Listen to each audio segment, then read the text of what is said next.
religion juive. Alors son maître lui demande pourquoi cela. Il répond au maître, j'étais ton disciple, mais tu avais aussi d'autres disciples.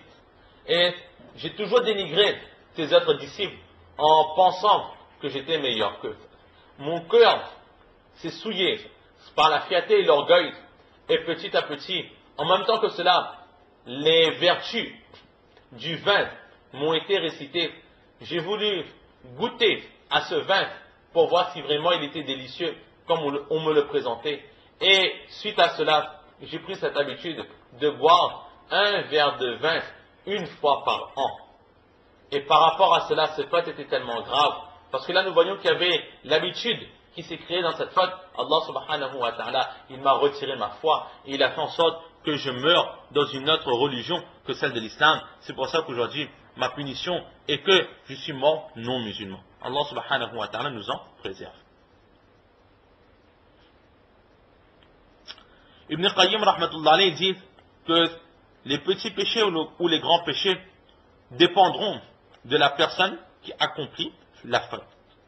Plus la personne sera pieuse, alors même les plus petites actions ou les actions les plus banales seront considérées pour eux comme des péchés graves. Et quelqu'un qui est souillé dans les péchés, alors pour lui, des péchés qui peuvent paraître graves pour ces gens pieux seront considérés pour eux comme des petits péchés. Par exemple, le prophète sallallahu alayhi wa sallam, de temps en temps, il commettait pas des fautes, mais des petites, même pas des erreurs, mais c'était simplement dans la façon d'analyser certaines choses que Allah subhanahu wa ta'ala n'était pas d'accord avec lui, et tout de suite, Allah subhanahu wa ta'ala lui montrait son mécontentement. Alors que ces mêmes actions aujourd'hui, nous les commettons aujourd'hui, ce sont devenues des actions banales, et pour nous cela est même pas considéré comme un péché grave.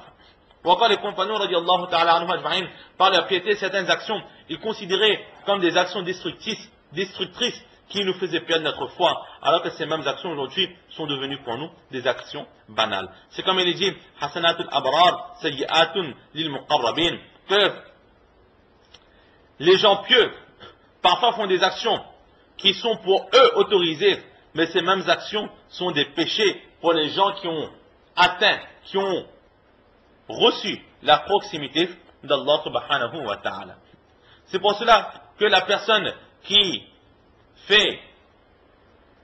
l'habitude de faire des péchés, alors pour lui il peut faire une action qui sera à ses yeux considérée comme un petit péché, alors que si un pieux commet la même action, alors les gens considéreront cette action comme un grand péché.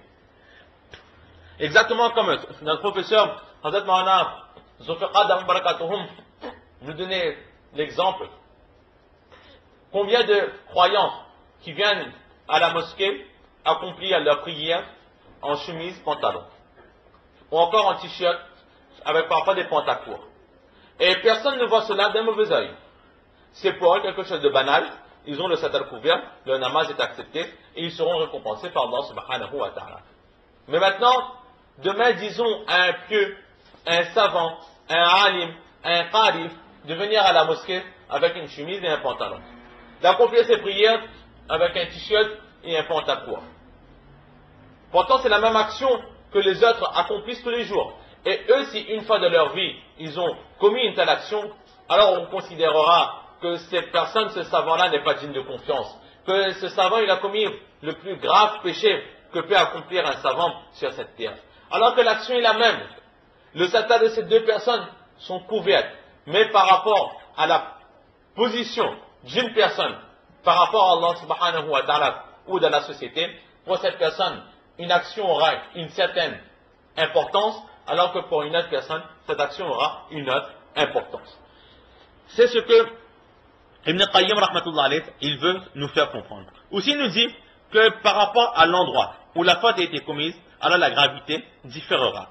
Un péché qui est accompli dans la mosquée sera beaucoup plus grave que ce même péché qui est accompli à l'extérieur de la mosquée.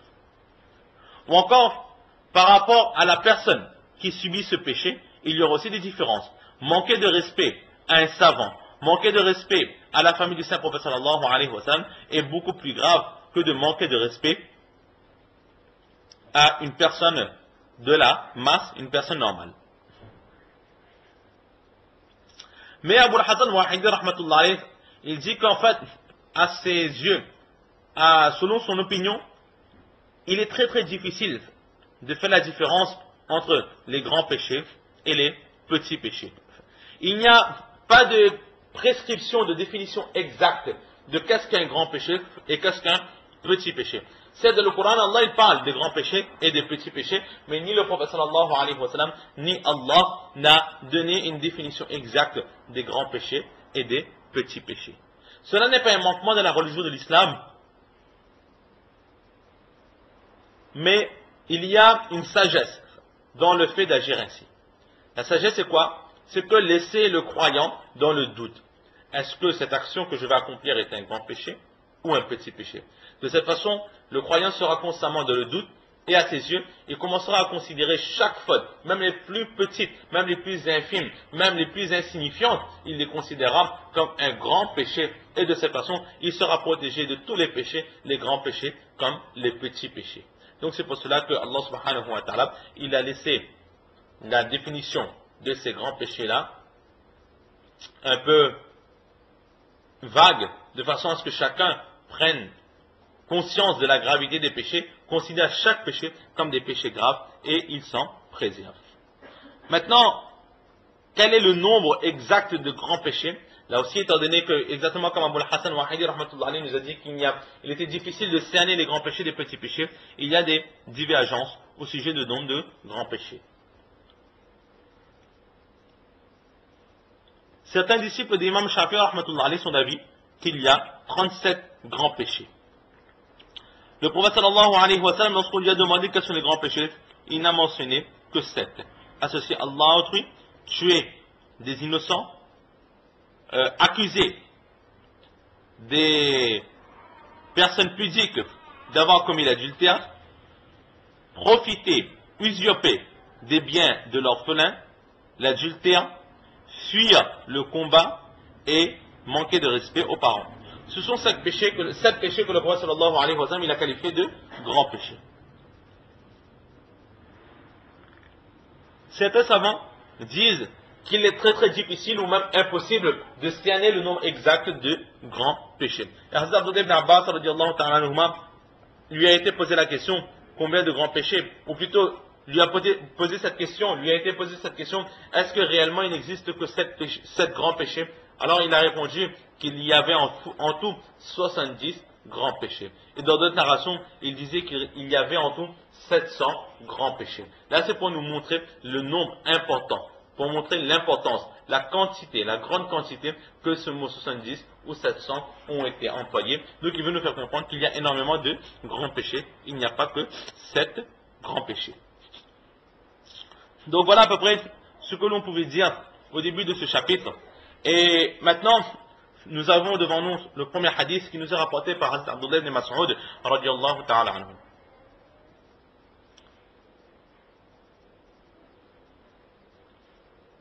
وعن عبد الله بن مسعود رضي الله تعالى عنه قال قال رجل يا رسول الله أي الذنب أكبر عند الله قال أن تدعو الله ندا وهو خلقك قال ثم أي قال أن تقتل ولدك خشية أن يطعم معك قال ثم أي قال أن تزني حليلة جارك فأنزل الله تزيقها والذين لا يدعون مع الله إلها آخر ولا يقتلون النفس التي حرم الله إلا بالحق ولا يزنون إلى آخر الآية متفق عليه. Hazrat Abdullah ibn Mas'ud radiyallahu ta'ala anhu dit qu'une personne questionnait le saint prophète sallallahu alayhi wa sallam, il dit ô prophète d'Allah, quel est le péché le plus grand aux yeux d'Allah? Alors le prophète sallallahu alayhi wa sallam de répondre que le péché le plus grave c'est d'associer Allah subhanahu wa ta'ala à autrui,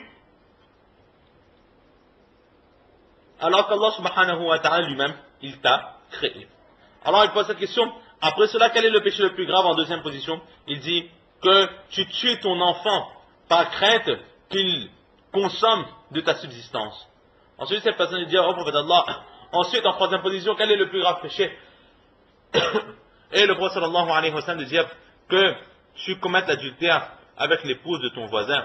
Et Allah subhanahu wa ta'ala, il a révélé ensuite un ayah qui confirme cet enseignement du Saint-Prophète sallallahu alayhi wa sallam, dans lequel il dit que les personnes qui n'associent Allah subhanahu wa ta'ala à aucune autre créature, qui ne tuent pas les innocents et qui ne commettent pas l'adultère,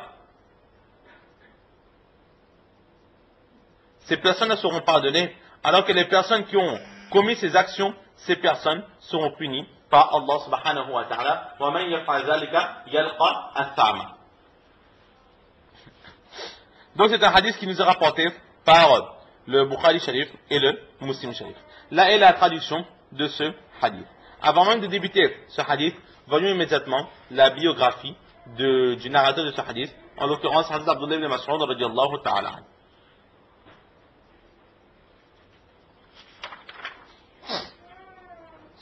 Donc Abdullah ibn Mas'ud, ce prénom Abdullah, fils de Mas'ud, fils de Ghafil, fils de Habib. Abdullah, fils de Mas'ud, fils de Ghafil, fils de Habib.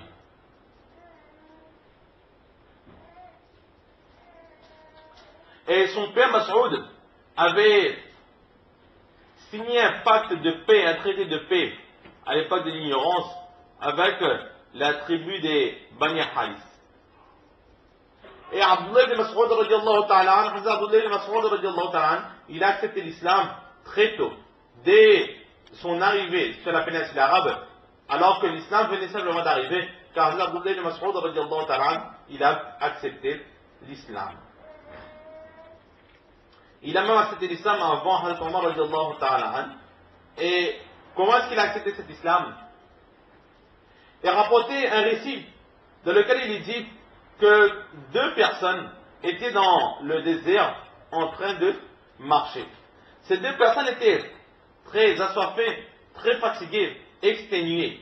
Et au loin, ils ont trouvé un berger avec des animaux. Ils sont partis voir cette personne, lui ont demandé de son aide, lui ont dit que nous sommes très fatigués, très assoiffés. Est-ce que tu voudrais bien traire un animal et nous donner un peu de son lait? Alors cet enfant répond, il dit que je serais très fier de vous aider, mais je suis obligé de refuser cette proposition.